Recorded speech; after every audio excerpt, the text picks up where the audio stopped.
NBA veteran inangasan, pero bumawi si Kai Sotto. Si Kai Sotto, ang ating 7-footer, ay patuloy na nagpapakita ng konsistensya sa bawat laro. Sa kabila ng matinding laban, nagkaroon siya ng another double-double performance. Ang kanyang former team sa Japan B-League, ang Koshigaya Alphas, ay nakaharap ang Sun-En Neo Phoenix na isang malakas na koponan sa kasalukuyan na pinangungunahan ng 6 na taon na NBA veteran na si David Nwaba. Hindi naging maganda ang simula ng unang quarter para kay Kai Sotto dahil nakakuha siya ng 2 personal fouls sa maagang bahagi ng laro. Sa kabila nito, nangunguna pa rin ang Alpas 24-22 sa pagtatapos ng unang quarter. Sa ikalawang quarter, nakaiwas si Kai sa foul trouble at nagkaroon ng mas mahabang minuto sa court. Nagpakita siya ng mas magandang laro na nagresulta sa 6 na puntos at 5 rebounds. Sa huling 3 minuto ng quarter, isang malupit na dunk mula kay Kai ang nagpantay sa score, 38 all. Sumunod pa dito ang isang block shot mula kay Sotto at isang steal laban sa kalabang import.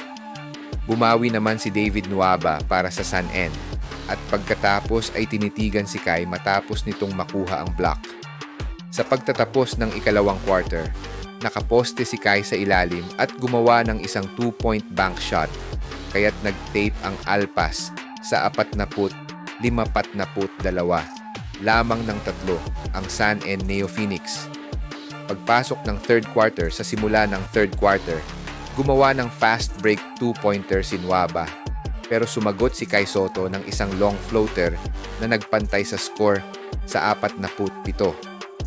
Dahil dito, naramdaman ang epekto ng depensa ni Kai, lalo na sa isang sequence na kung saan pinigilan niya si Nwaba mula makapag-attack.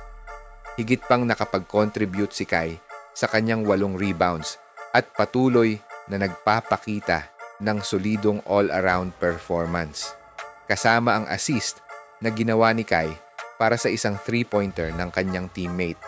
Habang lumalakas ang depensa ng Alpas, napilitan ng Sun-En na mag-adjust. Sa isang magandang assist ni Kai, nakuha ng import na teammate niya ang isang wide-open 3-pointer na nagbigay sa kanila ng 53-65 lead. Ika-4 na quarter sa huling sandali. Pumapabor na sa Sun-En ang laro at palaki ng palaki ang kanilang lamang. Nagpakita si Kai ng isa pang nice fake at isang running floater na pumasok sa bank shot at nagbigay ng pag-asa sa Alpas. Ngunit sa kabila ng mga pagsubok, napabagsak pa rin sila sa Sun-En Neo Phoenix na pinalakas pa ng kontribusyon ni Yante Maten, isang former NBA player na naglaro sa Miami Heat. Habang lumalapit ang oras, pinalawak pa ng Sun-En ang kanilang lamang sa 11 puntos, 80 laban 60. Subalit, isang impressive circus shot mula kay Matsuyama ang nagpatuloy ng laban, 81 punto laban 71, na may 3 minuto na lang natitira. Nagtala si Kai Sotto ng pang-4 niyang assist na nagbigay daan sa isang 3-pointer mula sa kanyang import teammate.